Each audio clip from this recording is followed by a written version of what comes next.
Hello all and welcome to my channel Avantika's astro health. और आज के वीडियो है शनि चंद्र की युति पे सैटर्न मून कंजंक्शन, जिसके बारे में बहुत ज़्यादा बात होती है और इसको हम बहुत सारी लेयर से समझने की कोशिश करते हैं।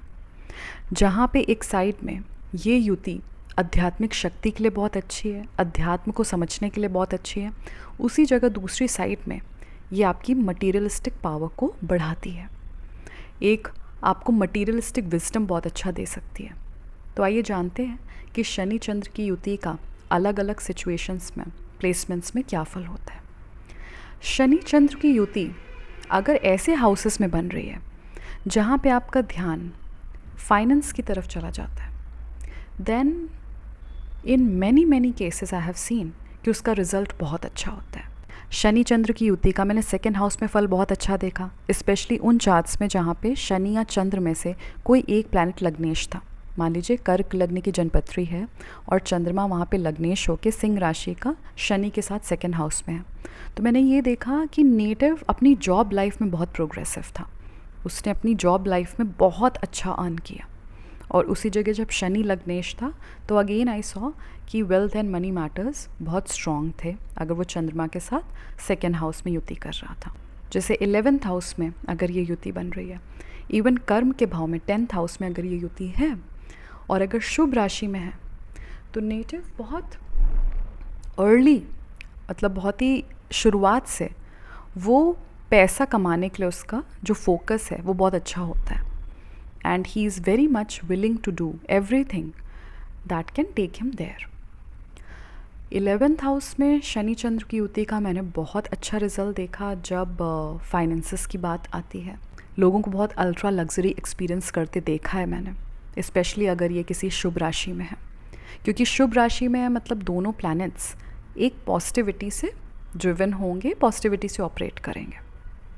10th हाउस में भी शनि चंद्र की युति का मैंने बहुत अच्छा फल देखा, लेकिन हाँ उसमें ये डिपेंड करता है कि 10th हाउस का लॉर्ड कहाँ है, क्योंकि जो कर्म का स्वामी है उसका अपने में बहुत बड़ा रोल है।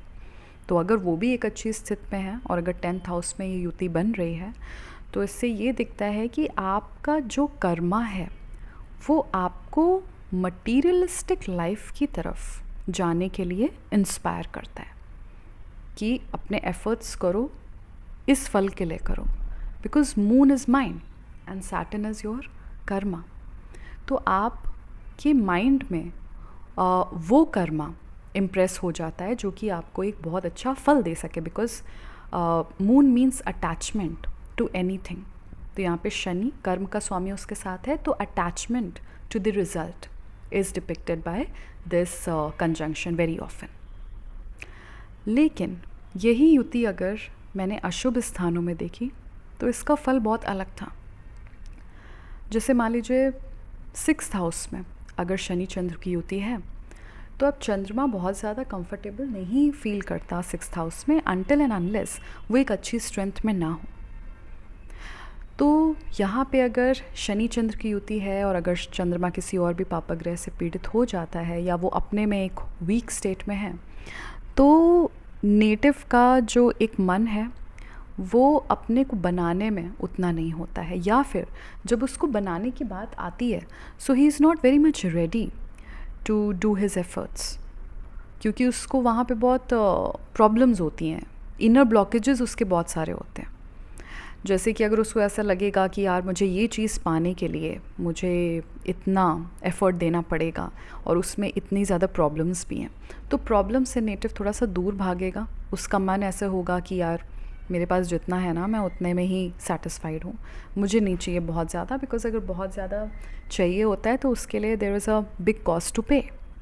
सो native is not very much aligned with that idea of life, जहाँ पे बहुत कुछ पाने के लिए बहुत कुछ खोना भी पड़ता है। लाइक आप पहले से ही बहुत ज़्यादा इवैल्यूएट करने लगते हो कि अगर मुझे उस तरह की लाइफ चाहिए, अगर मुझे इतना पैसा चाहिए तो इसमें मेरा पीस जाएगा, मैं बहुत सारी वो चीज़ें नहीं कर पाऊँगा जो मुझे करने का मन था या फिर मेरी अदर साइड ऑफ ग्रोथ के लिए ज़रूरी थी, क्योंकि मेरा सारा फोकस यहीं पे जाने वाला है, तभी ये चीज़ों को अचीव करना पॉसिबल है। तो आप पहले से ही इतना ज़्यादा सोचने लगते हो, इतना एस्टिमेट करते हो कि आपका जो मोटिवेशन है वो कम हो जाता है when it comes to giving your effort. तो शनि अगर चंद्रमा के साथ अशुभ स्थानों में है तो ये मोटिवेशन को थोड़ा सा कम कर सकता है जब मटीरियलिस्टिक लाइफ को बनाने की बात आती है। वहाँ पे आपको हिंड्रेंसेस बहुत फील होते हैं, आपके मेंटल ब्लॉकेजेस बहुत ज़्यादा हो सकते हैं. Sometimes you are not even ready to understand कि आप कहाँ पे लैक कर रहे हो, क्यों ग्रोथ नहीं हो पा रही है. आपको ऐसा लग रहा है कि लाइफ में सब कुछ ग्रे है, बहुत ही बैड है, नेगेटिव है. इस तरीके से आप सोचना स्टार्ट कर देते हो, क्योंकि अगर ये युति 6th हाउस में है और अगर मून ज़्यादा वीक हो गया तो डिप्रेशन, एंजाइटी, पैनिक, जितना भी एक लो वाइब्रेशन है, ये आपको ज़्यादा इफ़ेक्ट कर सकता है.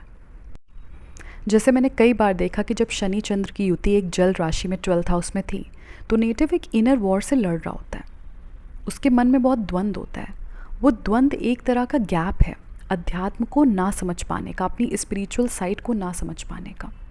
क्योंकि अगर शनि चंद्र की युति किसी जल राशि में 12th हाउस में है, तो वो ये दिखा रही है कि आपकी जो भी फीलिंग्स हैं, जो आपको इस मटीरियलिस्टिक वर्ल्ड से बहुत ज़्यादा अटैच करती हैं, वो फीलिंग्स अब शन हो जाएंगी, वो कम हो जाएंगी, जिसमें आप अपनी स्पिरिचुअल साइड को बहुत सीरियसली लो, उस ग्रोथ को बहुत सीरियसली लो और उस पर काम करना स्टार्ट कर दो. तो जब आप ऐसा नहीं करते हो तो आपका इनर कॉन्फ्लिक्ट बढ़ने लगता है. क्योंकि जहाँ तक उन फीलिंग्स की बात है जो आपको मटीरियलिस्टिक वर्ल्ड में एक अटैचमेंट देती हैं, एक डिज़ायर देती हैं, मोटिवेशन देती हैं, वो भी आपकी कम हो रही हैं. और इधर आप अपनी स्पिरिचुअल साइड को भी नहीं समझना चाहते. तो बीच में जो गैप आ रहा है वो एक तरह का डिप्रेशन ऑफर कर रहा है. Why? Because you are not doing something that is needful for your journey now.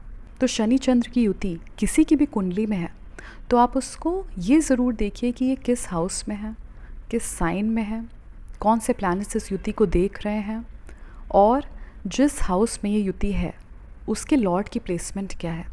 तब आपको ये समझ में आएगा कि ये युति आपको किस साइड में ले जा रही है.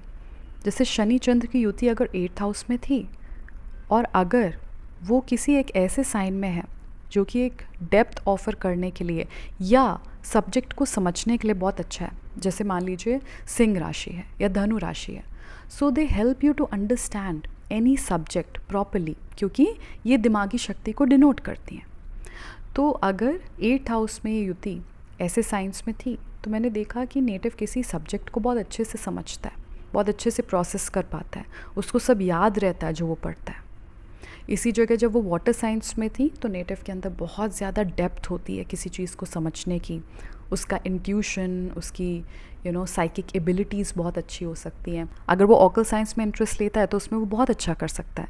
समय के साथ उसकी साइकिक एबिलिटीज़ बहुत अच्छी हो सकती हैं, बिकॉज मून इज़ माइंड, और माइंड चला गया 8th हाउस में.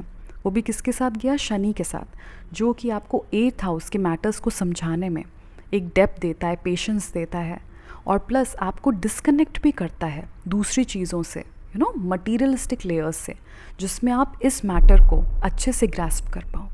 तो अगर चंद्रमा और शनि की युति 8th हाउस में है और अगर वो जल राशि में है, so your ability and understanding in grasping the content of the 8th house can be very good. तो इसी तरह से शनि चंद्र की युति का फल जहाँ पे किसी के लिए मटीरियलिस्टिक लाइफ के लिए बहुत अच्छा है तो किसी के लिए उसकी स्पिरिचुअल लाइफ के लिए बहुत अच्छा है. आई होप ये वीडियो आपको पसंद आया होगा, और अगर पसंद आया तो प्लीज़ इसको लाइक करिएगा, अपने फ्रेंड्स और फैमिली के साथ शेयर करिएगा. I will see you all in the next video now. Please take good care of yourself.